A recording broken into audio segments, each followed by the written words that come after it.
Thanks for tuning in to the Drive On podcast, where we're focused on giving hope and strength to the entire military community.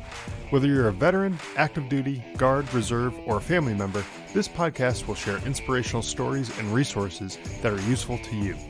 I'm your host, Scott DeLuzio, and now let's get on with the show. When things go sideways, will you be prepared? Some people are concerned they might have to go for a long time without electricity or even food. That's why I want to introduce you to 4patriots.com. Get preparedness products you can use now, and that could save your life later. My favorite is 4Patriots' new solar generator, the Patriot Power Generator 2000X. It uses the endless free power of the sun to power lights, your TV, medical equipment, even run your fridge. Plus, it's expandable and comes with a free solar panel. Or pick up one of 4Patriots' best-selling survival food kits. Delicious tasting and designed to last for 25 years. They even have kits with real meat, and if the power's out, no worries. Just boil water over a fire, simmer, and serve. You'll enjoy a hot meal and stay safe in a crisis. More smart people than ever are finding 4Patriots. Over 2 million customers trust them, and you might have even seen them on TV. I had the folks at 4Patriots set up a special page for you at 4patriots.com/drive-on so that listeners of this podcast can see this week's discounts and deals before they go away. Go to 4patriots.com/drive-on, but hurry, these deals won't last long. Save more and get peace of mind now by going to 4patriots.com/drive-on. Hey everybody, welcome back to Drive On. I'm your host, Scott DeLuzio, and today my guest is Paul Vann. Paul is the founder and president of Wealth Building Academy, which is a leadership consultancy based in Fort Washington near Washington, D.C. Before he became an entrepreneur, though, Paul served over 20 years in the U.S. Air Force. He retired with the rank of lieutenant colonel after serving 12 consecutive years in the Pentagon and a year as a Capitol Hill fellow working with a member of Congress in the U.S. House of Representatives. So definitely a distinguished career there. So welcome to the show, Paul. I'm really glad to have you here. But Scott, first of all, thank you so much for inviting me to be a guest on your show. Amazing show because you're helping military people. And I love that. But it's my honor to be here. And also the fact that you're also a fellow veteran makes it even great. We're going to have a lot of fun, Scott. I think so. Yeah.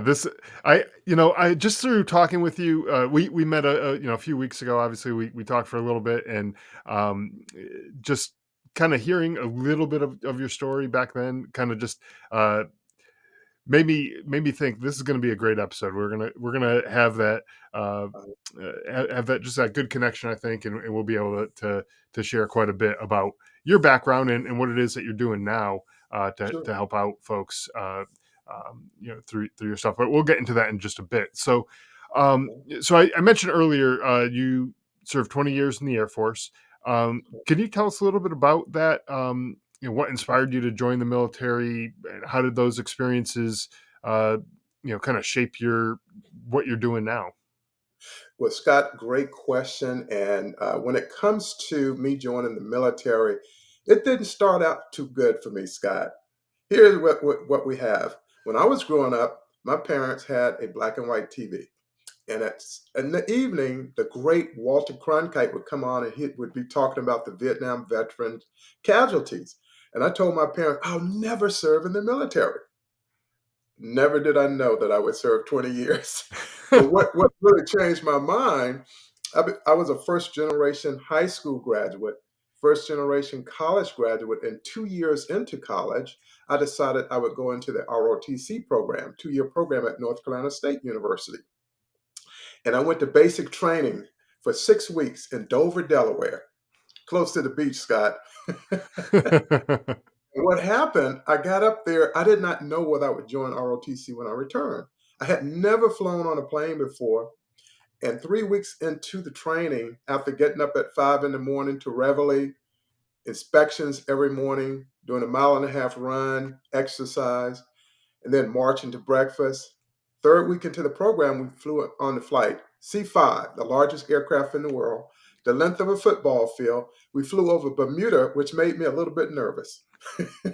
But I survived. And I thought, this wasn't so bad.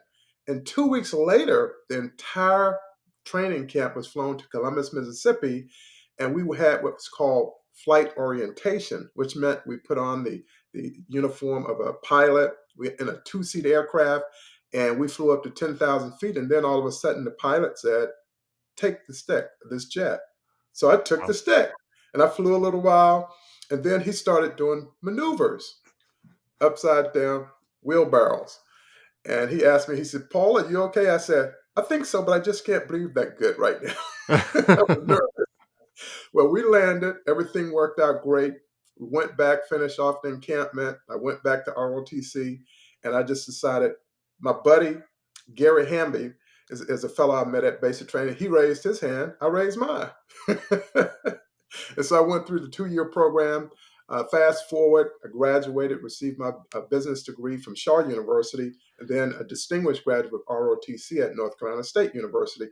And then I came on active duty and served my first 4 years at Scott Air Force Base in Dayton, doing a lot of acquisition work, purchasing aircraft, that type of thing. And then I went to a program called Education for Industry in Atlanta. Then I went to Scott Air Force Base. And Scott Air Force Base was headquarters communications command. And then after 8 years, Scott, something just came to my mind and said, "Hey, I always wanted to work for a Fortune 500 company." And so I actually got recruited by Mobil Oil, and I worked in Houston and Beaumont, Texas for Mobil Chemical. And then 2 years later, I received a recall to come back on active duty by this colonel from the Pentagon, from the Air National Guard, from the National Guard Bureau. And I thought, "Really?" He said, "Yeah." Only problem, Scott, I was 30 pounds overweight, a physical, in San Antonio in 3 weeks. And so in 3 weeks, I lost 33 pounds. Wow. Okay. Just running and cutting out all the good Cajun food. And, worked over in New Orleans, eating all that good food over there. But I lost the weight and I came back on duty, and I served 12 straight years in the Pentagon and Wow. worked for National Guard Bureau, Air National Guard directors, um, Army Guard directors, Foreign Military Sales Program, and it was quite a experience. I would not trade not one day for that experience. I would do it again. I'd do it 3 more times because I just really enjoyed it. It was exciting. There was so much to do. Sometimes there were foreign military sales programs where we work with foreign governments. Or one day I find myself negotiating in the Dutch embassy on behalf of the U.S. government. Oh, wow. And then eventually I came in with that 1 year program with the Capitol Hill Fellowship Program. So I worked for a member of Congress in the U.S. House of Representatives, and he happened to be working on the House Armed Services Committee. So that's really the reason why I ended up working with him. Sure. Yeah. Sure.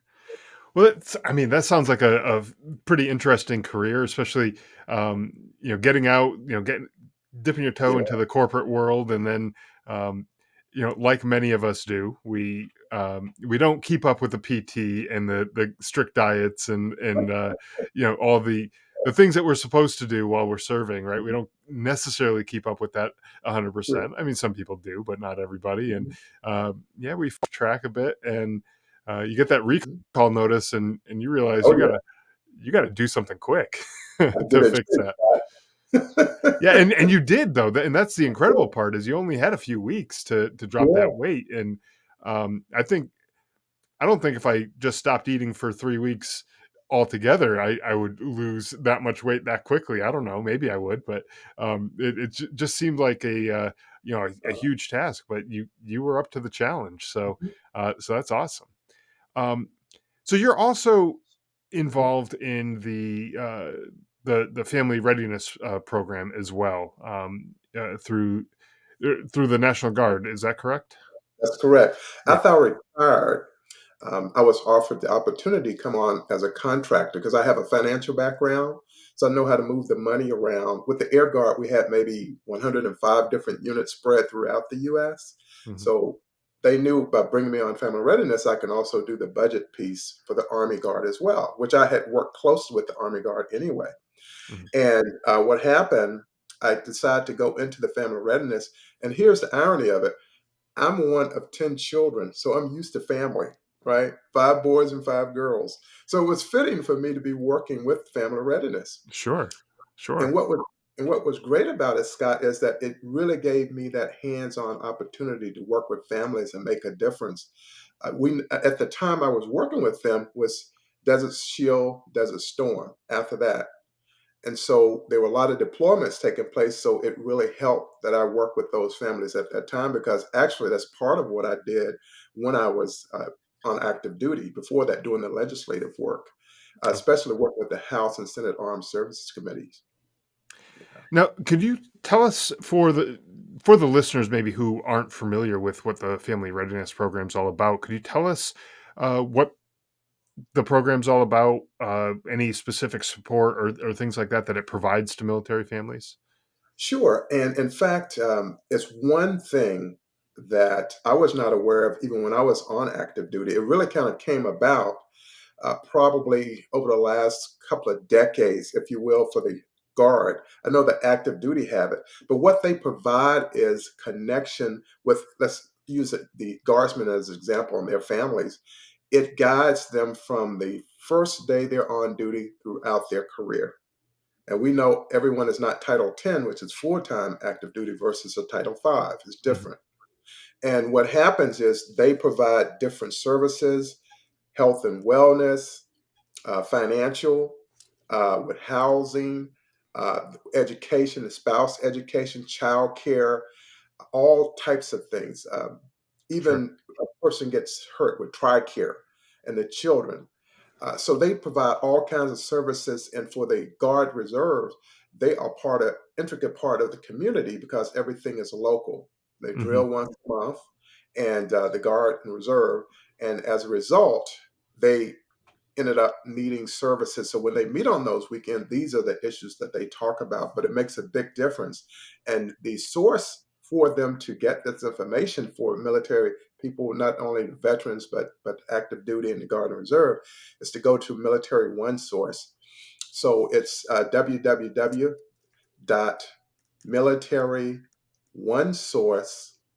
www.military1source.mil, M-I-L. Yeah, that's Yeah. www.militaryonesource.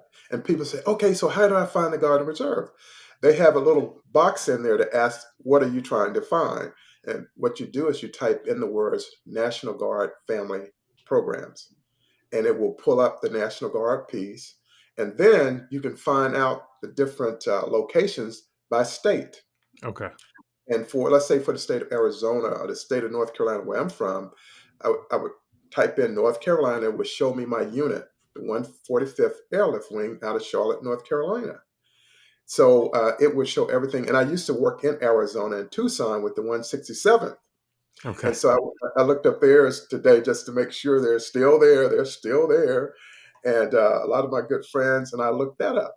And so it will show you everywhere. And then for the Guard and Reserve, you can look at the unit at the unit level as well. Okay. And you can look that up. It has the phone numbers and everything in there. And I think that's especially important. I think it's important across the entire military to have these family programs available to help out with things, especially when there's Sure, deployments involved, right? But I think especially with regards to the National Guard sure. and reserve components, Mhm. where uh, you're not going to necessarily be in a military community Correct. when your spouse or a loved one or something is deploying, and Right. having that connection to a military community where you may have people spread out across a pretty wide geographic area maybe, um, Sure. where they're able to come together and meet and help each other and do different things together, whatever those types of things are that they might whatever types of services they might need. There is a place where uh, I was in the National Guard in Connecticut, Connecticut, and right. Mhm. it's not a big military community in That's Connecticut. right. I mean, there's a Navy sub base in Connecticut, Right. but Yeah. outside of that, there's not too much as far as active duty or anything like that. Military Yeah. bases, you have to travel to New York, Hampton. Massachusetts, somewhere around there to find other bases, and it's Sure. it's pretty spread out, right? So, Mhm. um, so when we deployed, um, Sure. it was kind of relying on the family readiness programs to kind of bring some of those families together, uh, Exactly. as far as the resources go and things like that. There was no uh, base that they could go to and go Mhm. go seek services on the base or anything like that, at least not nearby, anyways. So so those family programs are certainly important. Um, Right. Now, in your experience dealing with these the families in these programs, what are some of the challenges that these military families are facing, and how does the family readiness program help them out with these challenges? Sure, and a great question because what happens is we know today that one of the greatest challenges that the military as a whole is facing is the mortgages. About 6,000 people went through forbearance, which means they're heading towards mortgage foreclosure. And then another 34,000 are delinquent, meaning that they may possibly lose their house in the future unless the government does something to help them. And the government is part of the Senate Armed Services Committee, and they are the people who work with the VA, and they put a pause on the mortgage foreclosures for about 6 months. So in May of 2024, they are going to have to make a decision, the VA and the Congress, in terms of how they're going to handle the family. So housing is number one. If we don't have a place to stay, well, it's just going to add up to the number of homeless veterans Hmm. and the families. The second part is food insecurity. And this is something that just kind of blew me away because I did not know it was that bad, but it's at 24% of all military have food insecurity. In other words, what inflation has done for us, it has created a situation that it can't keep up pace with it. So Wow. when the Federal Reserve was increasing those interest rates, they were doing harm to the readiness at the same time because they just don't get pay raises that often. Right, and when they do, it's not Right. enough, to match that, right? Exactly. So we have the 2024 National Defense Authorization Act, which just passed last week. And it looks like the pay raise may be 5.2%. You're going to have some increases in the E6 and below, where they'll get increases, the junior enlisted. They're going to get some increases in the separation pay, going from $250 to 400. And then if a person is overseas, so there are some increases coming in, but even at 5.2%, it still doesn't keep pace with those half a percentage increases over the last 24 to 36 months. It's just been too much. Right. Some other challenges they're facing is from a health and wellness standpoint. Everybody knows that pandemic did a lot of damage to all of us. We didn't see it coming, not even me. I keep up with everything. I didn't see it coming, Scott. And the next thing we know, we're at home. Well, when we're at home, that impacts everything. Yeah. The supply lines that were impacted with food, with everyday, what we call kitchen table issues, bread, milk, etc. All of those things were impacted. But when we look at the military families, it's even more stagnant because we oftentimes have that separation. And what is also impacted, Scott, is the enlisted ranks. Military enlistments are down in all branches of the service except the Space Force because it's a brand new shiny object, right? Right. Everyone, if I was going back in active duty, Scott, you and I, we'd be trying to get to Space Force. That's right, that's right. Like, they have the big budgets and everything. And but all the services are experiencing that. In fact, about a month ago, maybe a little bit over a month ago, Dwayne the Rock Johnson, he came to the Senate. He was heading to the Pentagon as well, went over there and spoke to them because he's trying to help in his efforts to increase the enlistment rate with our young troops. What's happening is that they're having problems with barriers to entry. And the barriers to entry include things such as not being able to pass the entrance exam, obesity, um, criminal records, and drug use are just some of the things. So we're trying to find ways to really get them excited about it again and joining the military. That is a good thing. Now, granted, Walter Cronkite scared the bejeevers off of me. He scared the hair off me. I used to have long hair, but he scared the hair off of me. He's a casualty. So the young people, just like I was watching Walter Cronkite, were afraid of getting hurt, injured, or dying. And I'll tell them, I said, well, I had that same fear, but I had it no more. I ended up serving 20 years, unbeknownst to me. That's right. Yeah.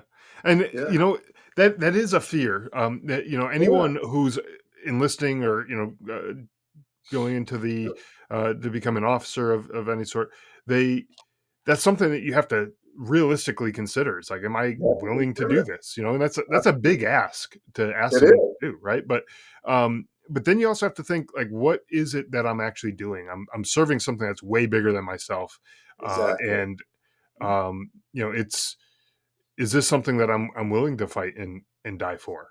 By Exactly. serving my country or my community in cases of like National Guard troops, where they Absolutely. are you know uh, able to be deployed locally within their state. That's something you got to think about. Absolutely. Absolutely. So when we look at how families are impacted, we know when a guardsman or reservist, they go from that part-time status to full-time Title 10, then the family themselves are moved up as well. So they have to get some ID cards. They'll need to get that because now they're coming from the federal side. And the way the tours have been happening, let's say over the last maybe 36 months, there have been more Guard and Reserve deployments than active duty. Yeah, Yeah, and so we look at the Guard, the Army and Air Guard. We're looking at about a little bit over 430,000 people. Air Guard maybe 100,000. The Army Guard maybe more in the three area. Just looking at that, with a total population of active of 1.5 for all services. yeah, So um, we could do a lot more to help our members of the military. We have to look at things such as taxes. When tax season rolls around, they need financial assistance. Again, the finances is the really big issue now. Healthcare is a big issue because we have fewer doctors now. A lot of them retired. The pandemic really took a toll on them. They retired. Many of them just decided to stop altogether. They've moved away, and that's impacted the military as well. We have a shortage of pilots, of course, in the Air Force, yeah. but we have an even larger decline in the healthcare arena because everyone saw that what happened, and then the cases with people who didn't take the vaccines and That everything. that's right. And you mentioned the pilot shortage. I think Sure. not too long ago, I saw a thing Mhm. that they're offering pilots like a $600,000 bonus or something like that Yeah, to stay on or extend their contract or yeah, whatever. that's really Uh, fun. Yeah. I was like, man, I went into the wrong field. Me too. I was in the right field, but I couldn't see. Yeah, yeah, right, right. At that Yeah, time, I it was wouldn't be able to do it now, but back yeah, then, I yeah, probably would have been able to do that. But yeah. man, that is crazy, That's and it's that's an incentive there. that's a huge incentive. Oh, yeah. That type of money. I mean, um, there's always some sort of bonuses out there for depending on the MOS that you're Professional talking about, side, but. yeah. Um, that's the biggest one I think I've ever heard is Yeah, that kind of money? yeah, absolutely, Wow. absolutely. That's quite a bit. Yeah. So we've been talking about the families and the Mhm. family readiness and things like that. Um, with regards to community engagement, maybe outside of the military community, but just folks in you know, Mhm.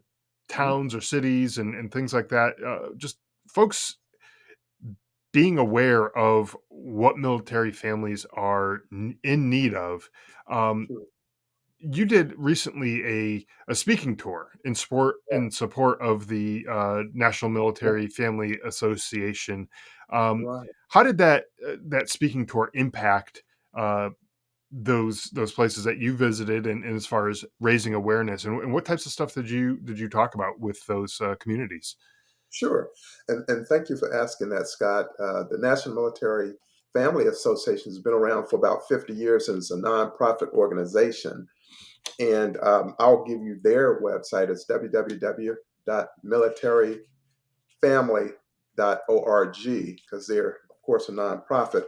But what they do is they connect and provide oversight for all the military families. Things such as the continuity within the communities. They go to Capitol Hill and they advocate on behalf of the military families. They advocate on behalf of pay increases, better health care, child care. They provide scholarships to the spouses, the women. Provide them with scholarships and some with also with job opportunities. So they are a critical part of the process. Now, when I went on the 12 City Speaking Tour, it was the very first time this was ever conducted. And they have these programs you may have heard of called Operation Purple. And they're summer camps and they're for youth. But of course, if we're talking youth, we're talking about the family as well, because we want the students to have a great experience and the parents happen to be in the military. So I went on this 12 City Speaking Tour. I'll tell you where I went. Started out in Pennsylvania, and the young lady who was captured in Iraq, Jessica, she was there, um, and she was captured, I believe, in Iraq. Yes, yeah. Yeah, Was yeah, it Jessica Lynch? Is that what? Lynch, Yeah. Jessica Lynch. She was one of the speakers on the first part there in Pennsylvania. Then when I left there, I went to Utah, out to Hill Air Force Base. Then I went to Ohio, where I actually had my first duty station at Wright-Patterson in that area. Then I went to Georgia, well, North Carolina, my home state. Then I went to Georgia, Warner Robins, Georgia, which I used to work at when I was uh, just starting out in the Air Force. Then I went to Florida. Then I left there and I went to Montana, the most beautiful state on the planet. A beautiful place. And I spent several days there. Then I went to the Tacoma, Washington. I spent about 9 days out there in the Seattle area. And at that point, I broke my luggage. The wheel just broke from all the travel. And I bought a new bag at Fairchild Air Force Base. Then I flew to Hawaii. Then I went out to Guam, and I spoke at Pearl Harbor out there in Honolulu. And then I left there and I went to Oklahoma, and then I went to Texas and finished up in Texas. Beautiful place up in Texas. And what I talked to the youth about was resilience, how to be resilient in the absence of your parent who is serving duty, getting them to think in terms of just being more responsible, volunteering to help in the community, help their family, doing the right thing with their grades, Mhm.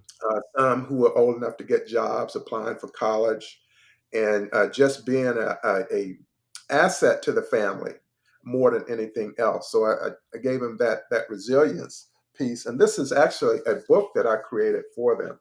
If you can see it right here, Okay, yeah. our military youth, our greatest asset. Yeah, and so I talked to them. I'll just pass on just a few items here. Um, Trying to have normalcy in their life, reassurance that everything is going to be fine, which we know is tough when your parent is gone in war.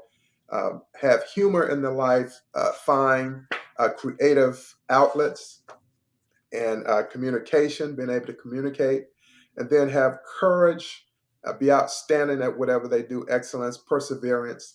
And that's primarily what that was about. And of course, the families were there as well.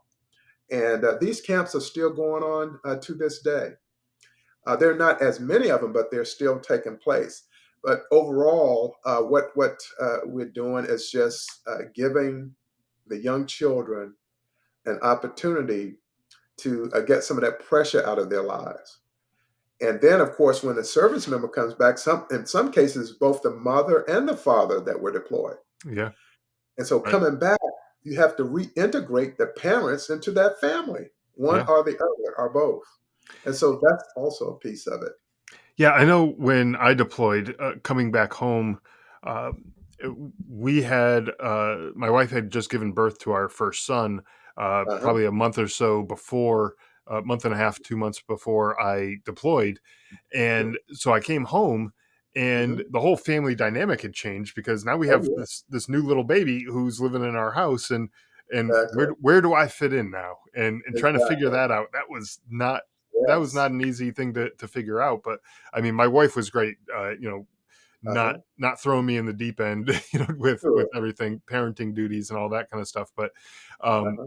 it was a struggle. I've talked to other people that it's a real struggle coming back Oh, home yeah. and trying to figure out how do I fit back in, especially when you might have left when your kids obviously a little bit younger, and he grows up over the Yeah. course of a year and a half, or however long it is that you're gone, and Sure.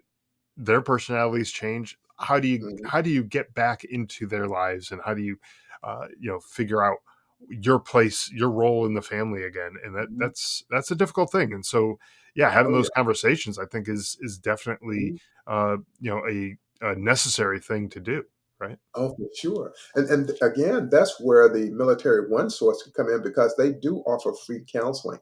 Yeah, And that's one of the great things. And they have wellness programs and de-stress apps that people, you don't even have to go anywhere. You can do it just like we're doing this, yeah, virtually. yeah. And so it works out really great. But like you said, there's that re-engagement and the experience of that military member and what they saw and what they had to do. I mean, it is not easy. It's not easy. You know, when you're living together with somebody and Sure. you're living life day after day after day, you're in the same house, you see people Right. every day, maybe not 24 hours a day because you go to school, you go to work, whatever, but you you're growing together. Things happen to you and they change, but that other person's there with you and they see that change and they understand, okay, that's why dad is a little bit different because this happened to him, maybe a car accident, or got laid off Exactly. from work or something. Maybe we can rationalize that, right? But when you're not there together and somebody's deployed, they're overseas, they're in a combat situation, and then the rest of the family is at home and they're going to school and they're going to work and they're going to do all the things that they normally do. When Uh-huh. mom or dad comes back and they're a lot different than they were when they left, a Absolutely. lot of things are different. It's sometimes hard to be like, well, It's what's very wrong difficult. what's wrong with them, Yeah. that's a tricky thing. So I'm glad that those resources exist, the counseling Sure. and the all the tools that are available for folks. Sure. Like you said, like the de-stressing kind of apps and things Yeah. like that. Things that could just help make things Yeah. just that much easier to Definitely. get back into it. Right? And they also have a lot of health and fitness too. To me, that also helps a lot Mm, because that takes away a lot of the stress, and one can focus in on their own person, their own being. yeah. And they didn't really have these programs when I was in there. They just Right. didn't exist. But with things being more virtual, it's actually worked out to be a really great thing. Yeah, Yes. it's nice that Oh yeah. the technology does exist, that we can do things virtually like that. I mean, there's pros and cons to it, right? Like, Okay. obviously, you don't want to just be totally isolated and just doing things on your phone or on your computer or whatever. You want to be able to get out and see people, but there might be that period of time where you're like, I'm just not quite ready. I'm not there yet, but I have Exactly. this thing that can kind of help me get to that point, and then I can go Sure. find those other resources, out in person, that type of thing, right? Absolutely. Yeah. Um, so going back to your days working on Capitol Hill, Sure. you also, just kind of changing gears a little bit, but you also worked on a bill that was related to military funeral honor duties. Can you talk about this bill and the impact on the military families and their loved Sure. ones and things like that? Sure. Well, Yeah. one day I'm sitting at my desk on Capitol Hill, and I get this tasking, and the tasking comes in is that we have a constituent who was a World War II veteran, and they had his funeral, and they were trying to the um, funeral home was trying to schedule for the military honor duty, work with the military to get them there, the VA to get them there. Well, they were not able to come up with them. Number one, they had a problem. They didn't have enough buglers. Buglers were retiring. They didn't have people who would come in and actually perform the duty. It's what's required is two members at a minimum and one from the service in which the deceased served in. So Mhm. if there's Air Force, it'd be one Air Force and one Army or Marine, Navy, whoever. And what happened, they didn't have the budget for it either. And so this bill, House Resolution 2283, was a bill to enhance the military funeral honor. So now we're going to pay these service member. I think it started out at about $50 for them to come out. And so they would come out and perform that duty, have the bugler, or they would have a recording. people prefer not having a recording, actually having the bugler there, and Yeah. then having the military funeral honor detail, and they have the flag, and they present that flag to the family. And so I work with the VA. I never thought I'd work with the funeral directors from the whole country, Scott, but I did. And it was really interesting because, we know death is a part of life. Yeah. It's gonna it's gonna happen to all of us. And so I learned a lot in that particular experience. And so what it did, it's made it so it's better. So I looked up the military funeral honor duty process today just to see how everything is going. But they have it in the 2024 National Defense Authorization Act, which will be signed by the president very soon. And so they're still trying to make it even more modernized and even more. So all members receive it. If you receive an honorable discharge, then you're going to have a military funeral honor either at Arlington Cemetery, or you're going to have it in a state cemetery for veteran cemetery. And so Sure.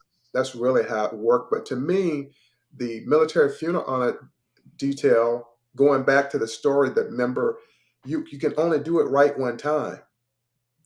In other words, if you blow it and they don't show up, you can never redo that. Right. And that's why it's so important. But the bill that I wrote, I drafted the language up, and then I had to give it to a legislative lawyer, and then he put it in the legal lease, how it's supposed to read, for the budget Mhm. itself. And it did make a difference. And I'm fortunate that when I was being promoted, I got promoted when I was on Capitol Hill, when I was in that Capitol Hill fellowship. And I, unbeknownst to me, I had a picture where I was actually being pinned on, and a picture of the bill. Really? That's Yeah, awesome. That's it a great combination to have, right? blew me away because they surprised me. They caught me off guard, Scott. That's great. That's a nice, little surprise to have there. Oh But yeah, the reason why I wanted to bring this up, obviously, sure, this does impact military families because, sure, the loss of absolutely, their loved one, um, that is a stressful, it's a possibly traumatic time. sure. A lot of Mhm. emotions are going into this, and one of the things that you want to do, um, for anyone who has served is you want to be able to honor that military service if that's the wishes of that person, and Unfortunate. Exactly. having the proper military honors that Sure. there, and especially having their branch represented there, I think it's Right. really important. um you know you can't, but I understand you also can't just Right. do it for free and have, Right. there's costs involved, and Yeah. there Then are things like that. So there, unfortunately, a bill like this does need to exist to, sure. provide the funding, and that type of thing. Um Mhm. but now that it exists, Mhm.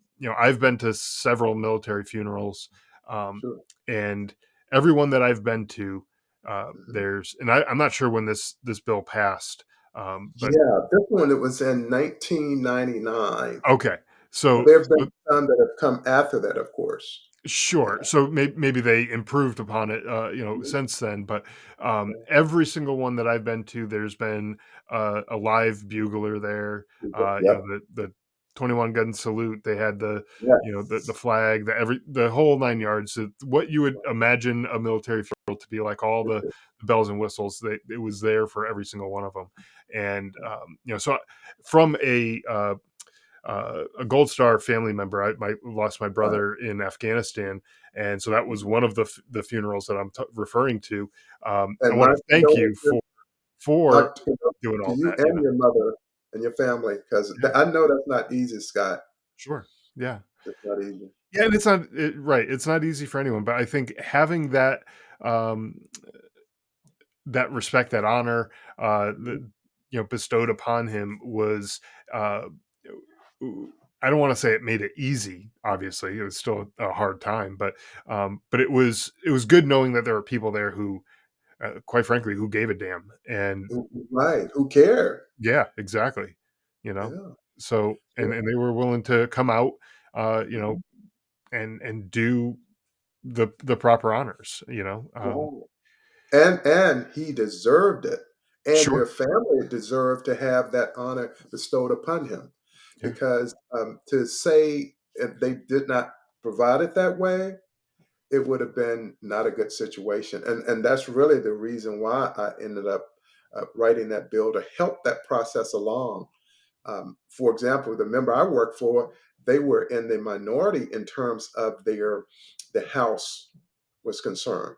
And Sure. so a lot of times your bills don't get presented, but I was able to get it bipartisan, in the House and the Senate. So, Eh, and because I everybody think knows it's I important. think that's a good thing that went bipartisan, that politics didn't come into it, Oh my goodness. like we're gonna use this as some sort of, Level. leverage for some other bill or something. No, no, no. We're gonna come together on this one because it's the right thing to do. That's the Um, right thing to do. exactly, exactly. So that's great. I'm glad to hear that's the way that turned out. For folks who are unfamiliar with the Family Readiness Program, and maybe they're listening to this and they're like, okay, I didn't even know that this thing existed. How can military families get involved? What does that entail as far as like how do they get involved? Who do they reach out to? I know you mentioned there was a website, but is there any other things that they should know? Well, what happened, they can go to the unit level. And for example, I could go to Charlotte, the 145th, and they will have a family program there.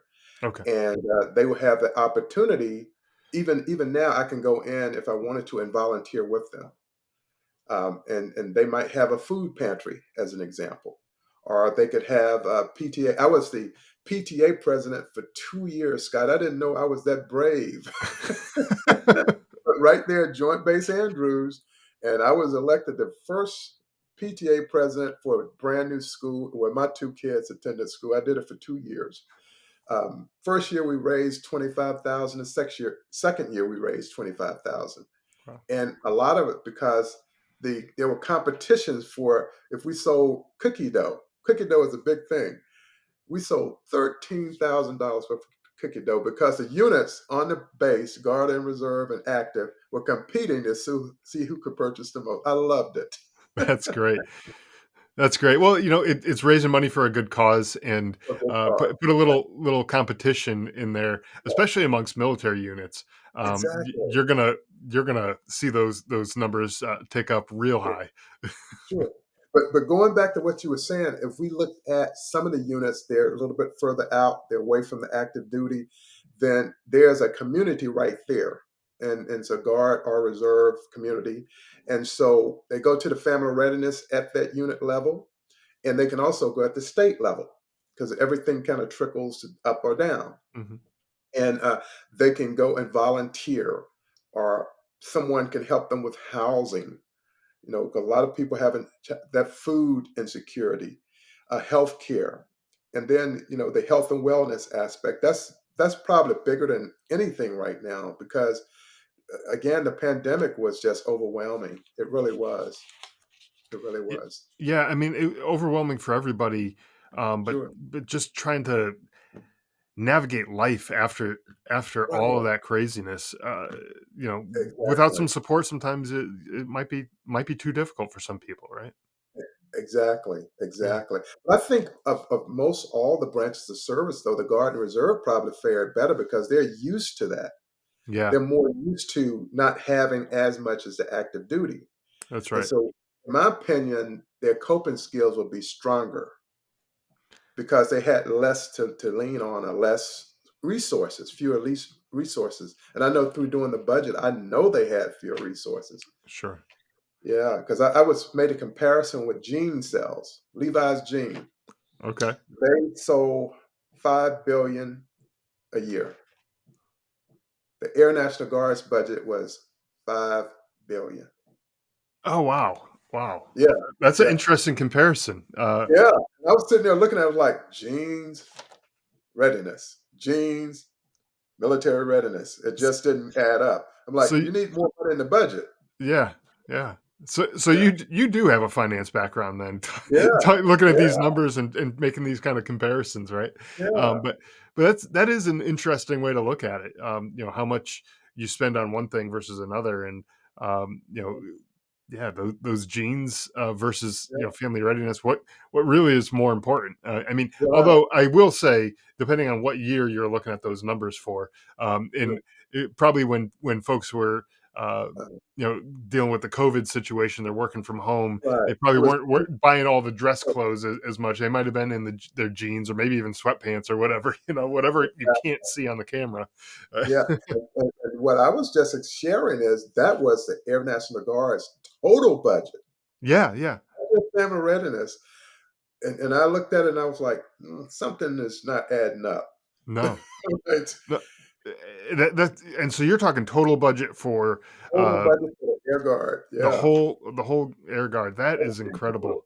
incredible. Yeah, and that I was probably over 20 years ago, but okay. just in comparison, I would love to see what it is today. Yeah, yeah, yeah. The jeans That would probably be interesting. outsell it because the price of jeans have gone up. Yeah, So I mean, the price of jeans have gone up, but the price of everything has gone up too. everything's So, gone up. Yeah.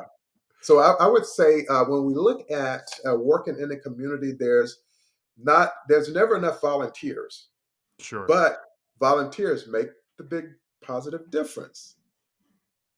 And so when we look at it, there's more than enough to go around, but there's also a greater need now. I think the focus now should really be on the children because they, of course, are going to be, people say they're going to be leaders tomorrow. They're leaders today because they have to make tougher decisions than I did when I was their age. Yeah, that's Yeah, true. they're the things, so we got to work things up through the children and get them into because I have a leadership background, Yeah. and so we have to get our youth to understand leadership a lot better as well because they're going to be the ones running the country. Well, and it's interesting too because I was having a similar conversation to this with my wife the other night, and we were talking about how even just the art of communication, just the Yeah, verbal like conversation like we're having right now, where right. just being able to talk to somebody to maybe even find out like, hey, you got something going on that's maybe wrong with you. Let's try to help you Yeah, out and try to talk to you and figure it out. But yeah, my wife and I were saying because we sometimes will go walking around the neighborhood as early in the morning, yeah, just before life starts happening, right? But a lot of right, times you'll see the kids waiting out for the bus at the bus yeah, stops, and their faces are buried in their phones, right, and right. it's like who are you talking to on that thing or what are you doing on there's 10 kids standing there, nobody's talking to each other, and Exactly. so like as far talk about leadership, I think one of the big things that you need to be able to do is communicate with people. If you can't do that, Exactly. I mean you're shot, right? Yeah, So um I think I definitely think yeah. needs some work. I We have two Generation Z children. I know exactly what you're talking about. yeah. Here's an example. I happen to see a payphone. Back in the day, you could put a quarter in there and talk to someone. Oh, I do. Yes, I do. Yes. Showed my kids that they freaked out. What? What? Then I said, what I did with my kid, my son is 17, so he's still in high school. My daughter is a sophomore in college. Okay, I want you to write me a letter. Not that you have to send it to me, but I want you to write me a letter. I want you to put the envelope the way it should be. Okay. Here's a check. I just want you to write a check to me and how to write check. And see, it's those things is how I'm getting breakthroughs. Well, I'm going to actually pay this utility bill this month, but I'm going to get you to write it for me. Yeah. I'll sign. Okay. I want to send a book. I want to mail a book to someone. Okay. I need you to put the label on here and write down their address. See, I'm finding ways to kind of get around it. Yeah. And I need to really get you off that phone. So what I had my daughter do last year, she finished up her freshman year.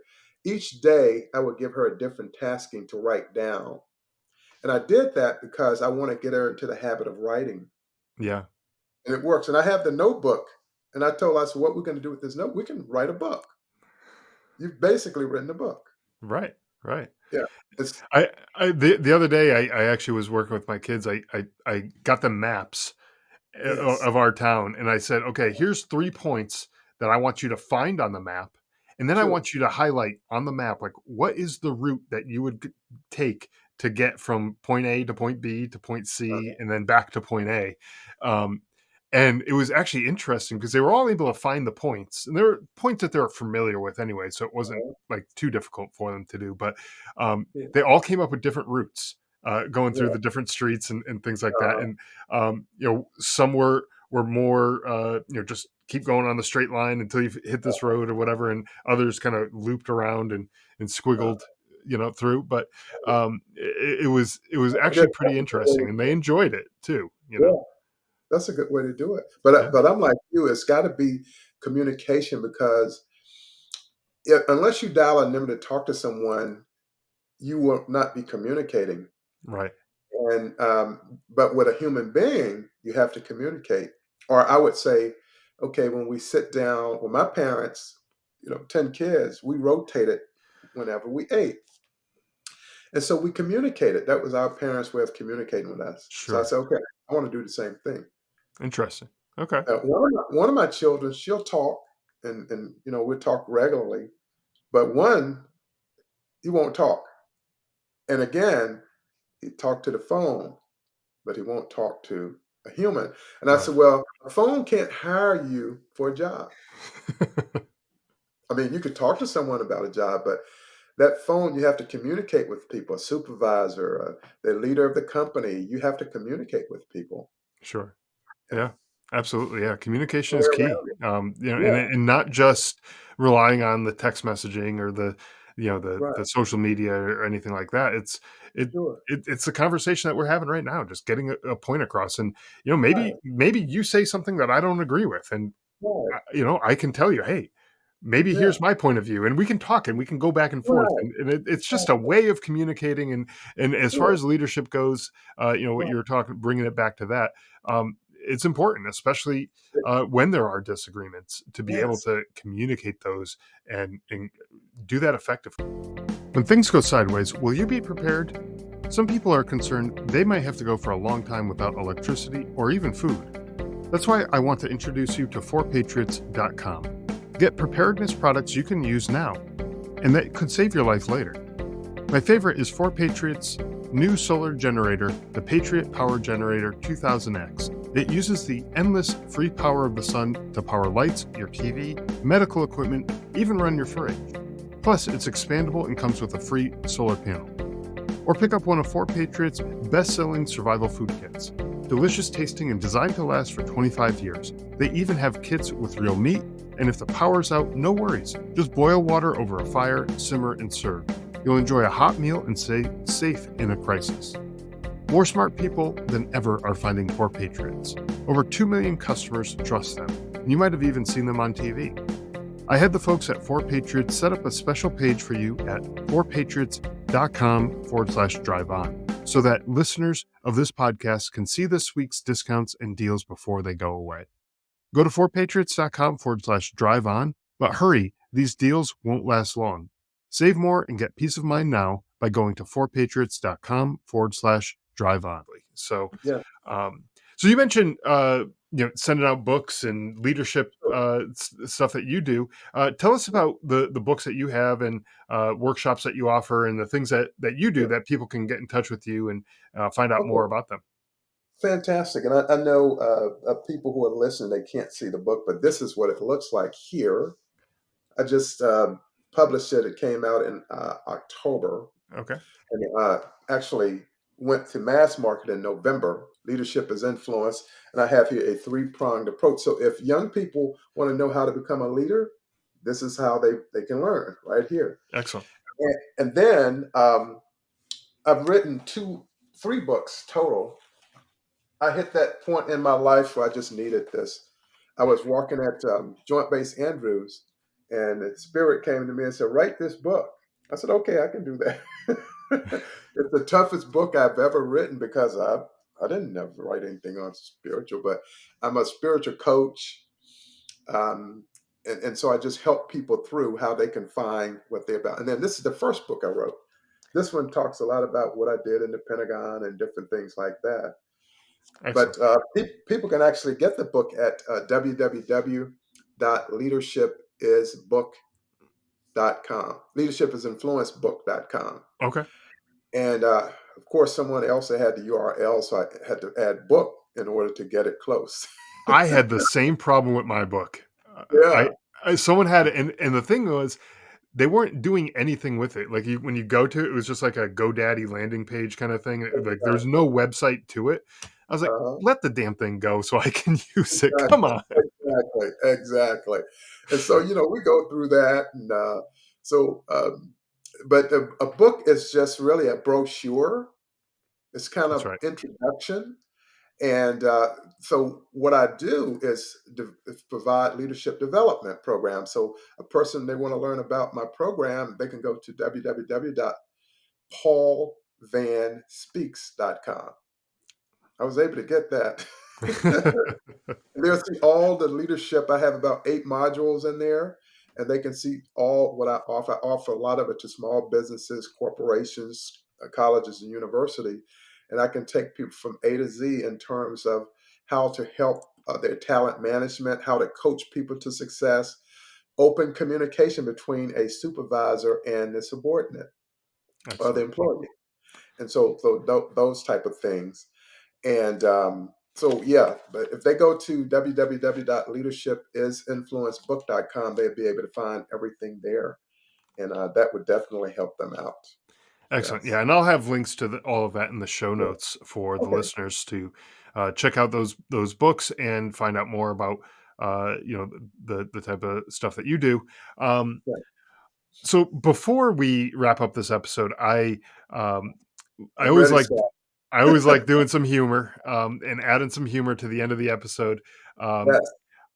I like to laugh. The guests usually like to laugh, especially having another veteran on the show. We can Oh, joke yeah. about some of this stuff, right? Um, Yeah. and so I'm going to do this segment. I like to call it "Is it service connected?"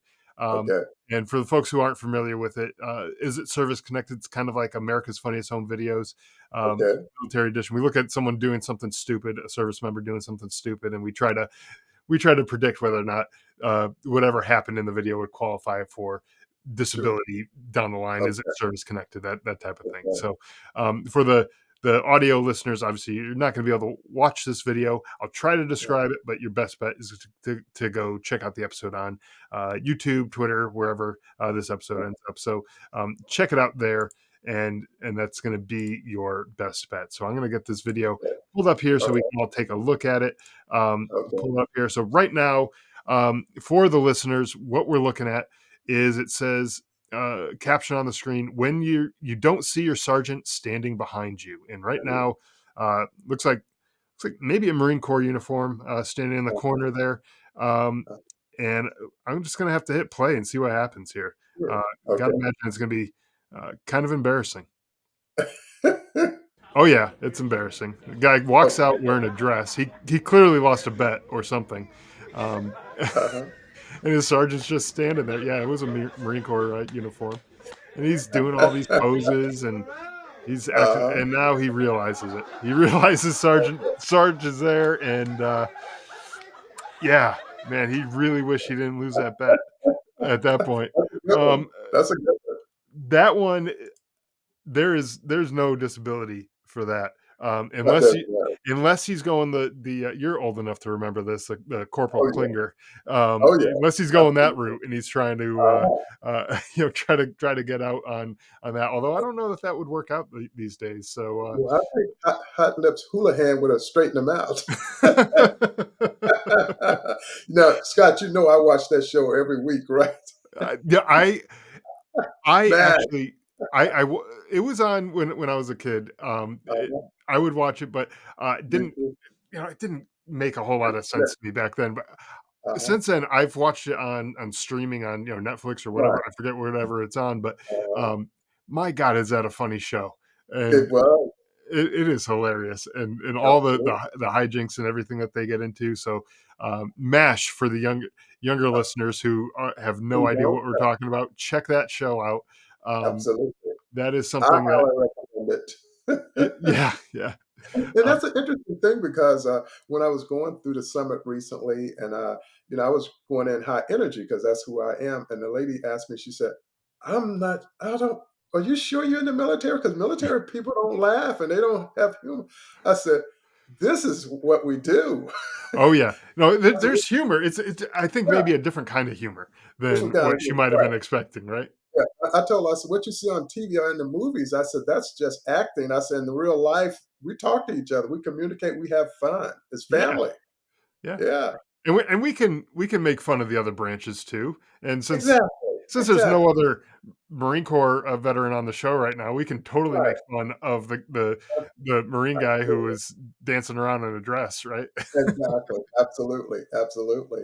And of course, with me, I was in the Air Force. My brother was 33 in the Army. My uncle was 22 in the Navy. My cousin was 20 in the Marines. So we had all branches of the service. And those numbers you were throwing out, that's how long they were in, right? Yeah. Exactly. Yeah. Yeah. And so none of those are short terms. Those are all, you said 33 was one of them? 33, my brother, he retired 3 years ago this month. Wow. Yeah, feel Wow. good. Good Yeah. for him. Good for him. Uh-huh. Yeah. And But, definitely a strong military family that you're coming oh, from. So, without a doubt, without a doubt. well, so thank you so much for taking the time to join us, sharing the information about the family programs and everything that you do to support the military and the families that are out there. I really do appreciate not only your service and everything that you do now, but appreciate you also taking the time to come on. So thank you. Well, Scott, I just want to say that you're my brother in arms. And I want to thank you for honoring me, giving me the opportunity to be a guest on the Drive On podcast. And I'm going to let everybody I know about you and about your podcast. So I thank you very much, and many blessings to you and your family during this holiday season. And again, I hold your brother in high esteem, my friend. Thank you. Trust me. Yes, absolutely. And your mom, your entire family. Yeah, I really mean it. I appreciate that so much. I really do. So thank you again. Okay. Thank you. Have a great day and keep up the good work on your great show. Thanks for listening to the Drive On podcast. If you want to support the show, please check out Scott's book, Surviving Son, on Amazon. All of the sales from that book go directly back into this podcast and work to help veterans in need. You can also follow the Drive On podcast on Instagram, Facebook, Twitter, LinkedIn, YouTube, and wherever you listen to podcasts.